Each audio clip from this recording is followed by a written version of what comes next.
Hey everyone, and welcome back. Today we're going to do a deep dive into, all the buzz surrounding Alexandria Ocasio-Cortez and what her rise could mean for the future of the Democratic Party. We've got a great article from independent.co.uk and a super interesting Reddit discussion from r/politics. So the big question is AOC really the next big thing for Democrats or, just a flash in the pan? Let's find out. What's really interesting right off the bat is it's not just the usual talking heads weighing in on this. We've actually got Monica Crowley. She's a former Trump administration official, and she's issuing a warning to Republicans. Don't underestimate AOC. Whoa, okay, that's pretty unexpected. Yeah. A Trump official giving props to, well, not exactly praising, but, Acknowledging that AOC is effective, that's got to turn some heads. It really does, and it's a powerful statement because it's coming from someone who, politically speaking, is probably on the opposite side of the spectrum. Yeah. But Crowley recognizes AOC's strengths, her youth, her energy, and how she uses social media to connect with voters. It's almost like she's saying, look, I might not agree with her politics, but you can't deny she's making an impact. So she's kind of like a force of nature even the opposition has to respect. Now, what about the folks on Reddit? The Par Politics thread you sent is, it's pretty lively. Oh, it is. It's a real mix of opinions about AOC and her potential leadership in the Democratic Party. Some people see her as the answer. Yeah. They call her a breath of fresh air. They really like how authentic she is and how much empathy she shows. Yeah, that makes sense. She does seem to have a way of talking that really connects with people, especially younger voters who are tired of the same old political blah, blah, blah. Absolutely. One commenter even said, and I quote, "The Democratic Party needs to learn to talk to people like AOC talks to people." They see her communication style as a key strength. Very direct and genuine. Yeah, it's like she cuts through all the noise and just speaks from the heart. But I'm guessing not everyone is convinced that she's ready for the big leagues. Oh, you're right about that. Some of the Redditors are skeptical about her electability. They argue that her progressive stance might be too far left for the average American voter. So the concern is that she might alienate some of those moderate voters who are needed to win a national election. It's like walking a tightrope between firing up your base and appealing to a wider range of voters. Exactly. And then there are concerns about the right-wing media and, potential smear campaigns. One commenter even pointed out how powerful the right-wing media machine is. Outlets like Fox News and figures like Joe Rogan really shaping public opinion. Yeah, that's a really good point. We've all seen how effective those tactics can be in elections. Sometimes it feels like it's not even about facts anymore. It's more about generating emotion and outrage. You've hit the nail on the head. And it raises a big question. Can AOC, or any Democrat for that matter, effectively counter that kind of media narrative? Yeah. It's a real clash of styles and strategies playing out. Okay, so we've got this unexpected endorsement from a Trump official, and we've got a whole spectrum of opinions on Reddit. But what does this all mean for the Democratic Party as a whole? And what about us? What about everyday people trying to make sense of all this political drama? Well, that's where we need to connect the dots and look at the bigger picture. Because this isn't just about AOC. It's about a potential shift in American politics. A shift that could have a real impact on your life. Ooh, okay, now you've got me hooked, so let's dive into that. If you think about it, the Democratic Party is kind of like, whoa, like a big old house that needs some renovations. They're trying to figure out who they are and what they stand for and how to connect with voters in a way that feels, authentic and relevant. Yeah, I can see that. It's like they're trying to be everything to everyone, and they've lost a little bit of their identity, their core message. Exactly. And then into all this uncertainty walks AOC.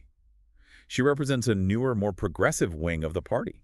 The wing that really champions things like Medicare for All and taking aggressive action on climate change and addressing social and economic inequality. Right, but like we saw in some of those Reddit comments, some people are worried that those ideas are just too far left for most American voters. Is that a valid concern? It's definitely a question we're thinking about. Electability is this really tricky thing. Yeah. It's basically asking, can this candidate actually win?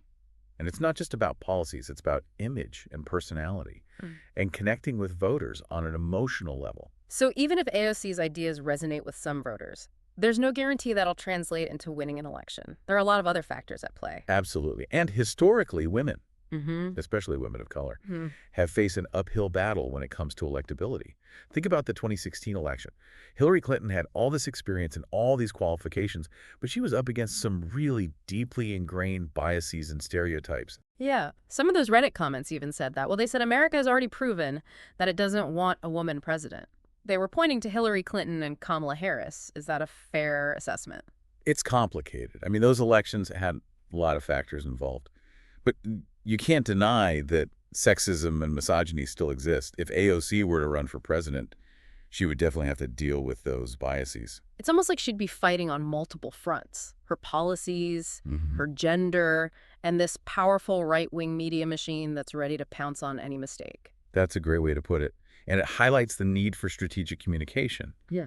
How does she get her message across in a way that breaks through all the noise and resonates with voters who might be hesitant? Well, she's already pretty good at social media. She's a huge following and seems to know how to use those platforms to connect with people directly. Oh, that's definitely an asset. But it's also a potential minefield. Yeah. Social media can be great for building a base and getting your message out, but it can also be a breeding ground for misinformation and negativity.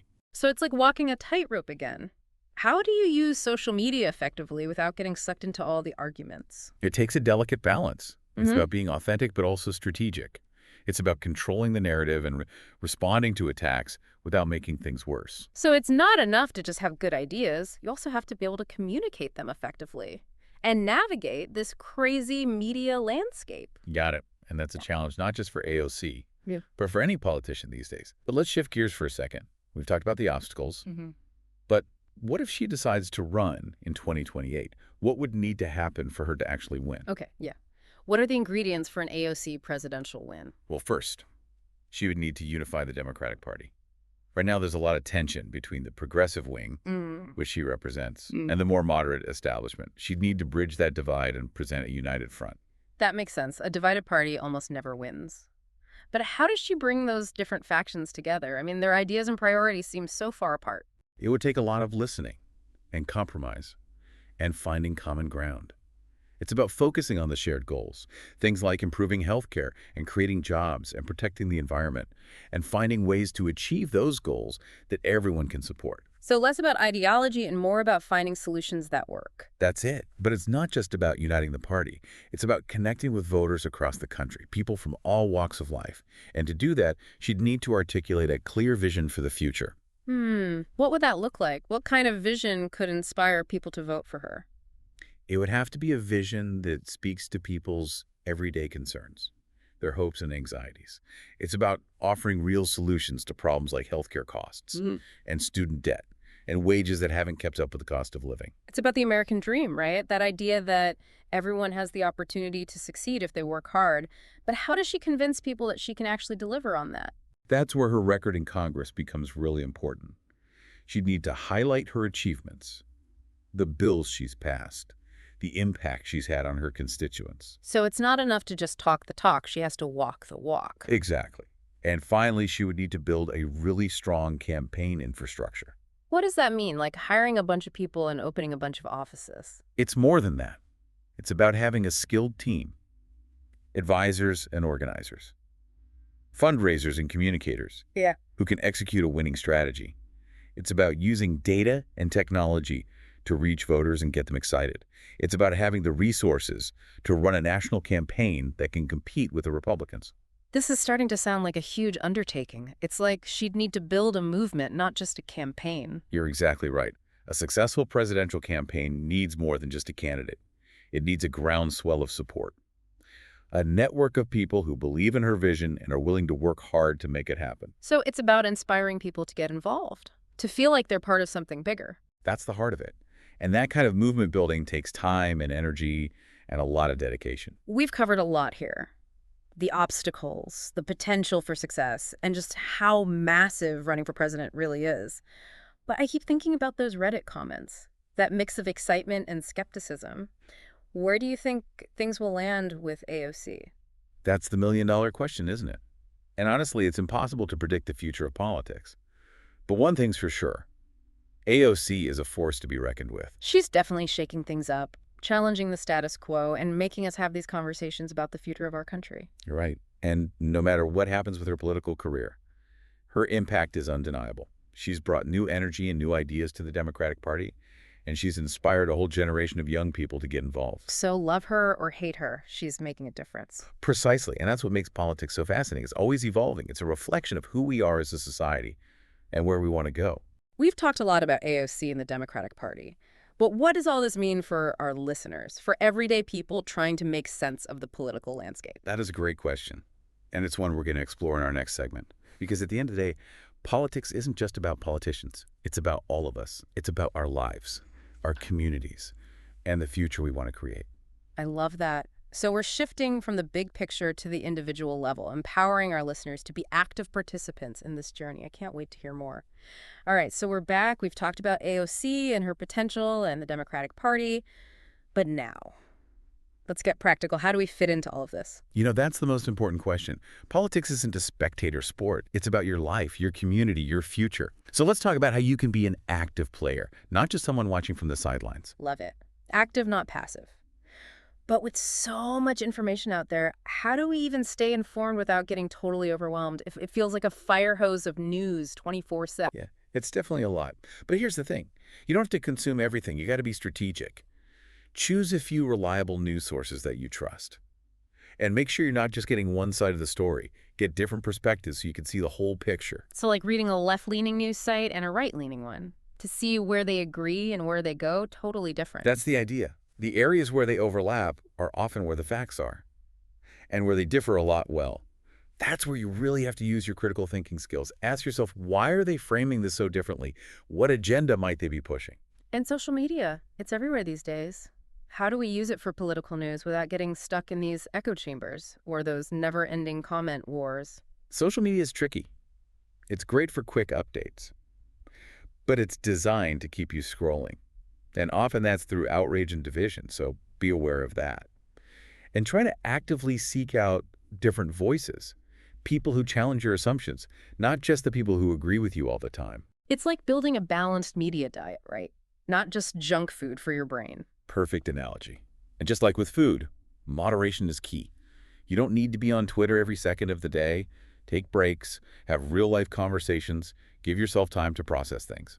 Okay, so we're informed citizens, but how do we actually make our voices heard? Does voting even matter? Sometimes it feels like the system is rigged no matter what. Voting absolutely matters. It's the foundation of a democracy. But I get it. It can be discouraging. The thing is, voting is just the bare minimum. It's like showing up for the first inning of a game and then going home. So what does it look like to play the whole game? Connect with your local representatives. Go to town halls. Volunteer for campaigns you believe in. Donate to causes that matter to you. Those actions make your voice much louder than just voting. That makes sense. But I think a lot of people feel like their actions don't really change anything. Like one voice in millions, what difference can I make? This is where I get really passionate. Never underestimate the power of collective action. One voice might be a whisper, but thousands, millions of whispers can become a roar that politicians can't ignore. Think about the civil rights movement or the women's suffrage movement. They started with individuals saying, enough is enough. Right. Those movements changed history because people came together, united for a common goal. Exactly. So find your issue, the thing that really gets you fired up, and connect with other people who feel the same way. It might be a local issue or a national issue, but there's strength in numbers. Okay, so we're informed, we're engaged, we're taking action, but we're also living in this really divided political climate.